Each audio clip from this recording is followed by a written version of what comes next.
Hello everyone. I'm here again. The last time we talked about grammar, I think that was the first video.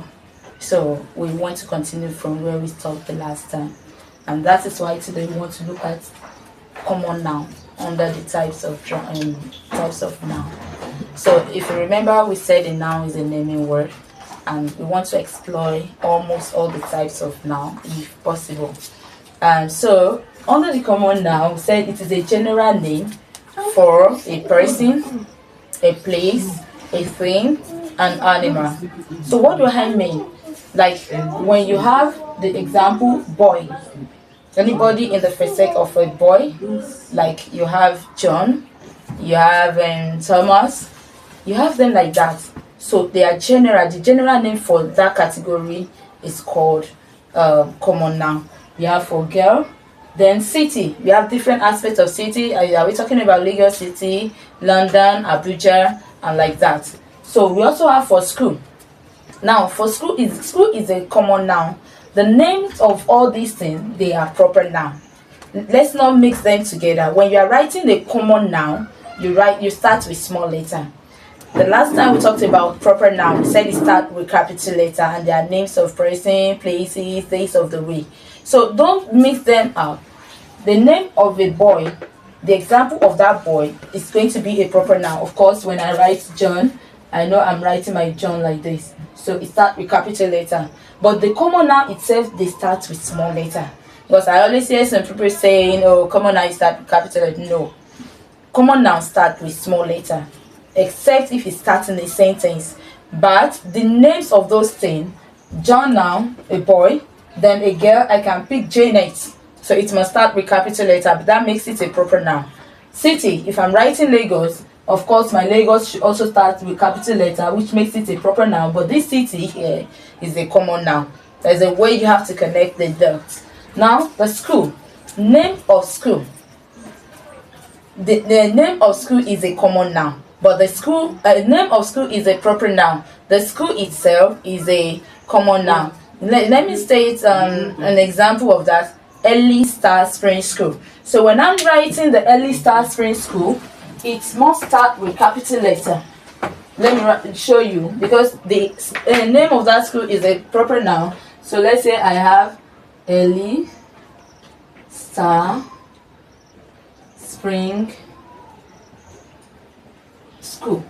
Each word should start with capital letter, you can see, because this name of the school is a proper noun, but the school itself is a common noun. So I would like to move to another one so that we don't waste time on it. Another one, which I will tag number 3 of the types of noun, is called concrete noun. Concrete, we all know the word, is an English word. It means something we can see with the touch. So I like to attach concrete noun to the 5 senses. The 5 senses. And so when I talk about the 5 senses, I can talk about what we can see, what we can smell, what we can touch, what we can taste. What's the last one? What we can taste. Taste. We have taste, and I think touch is a feeling. So let's start with what we can see. We can see anything around me here. I can see my book here. I can see it and I can touch it. Now the smell, if I'm talking about the smell, is something that I can perceive. So some will say urine or poo. So, but it has to be something that I can see it and I can touch. So a good example of it will be flower. I can perceive the flower and I can touch it and I can also see it. Okay, I just remember this one, what you can hear. Then touch, of course this board alone is a good example of it. The marker I'm holding is a good example of it. Taste, okay, taste, what I can taste. You can bring biscuit, you can taste it. So with this, it will give you the normal examples of your what? Of your concrete noun. Then here, some will say sound. No, sound is abstract. You have to be able to see, you have to be able to touch. Okay, let's think of what we can do with that. We can say we can hear somebody playing a piano, so your piano is a concrete word. So all these things, we must understand them. It is very important for those that are writing common entrance.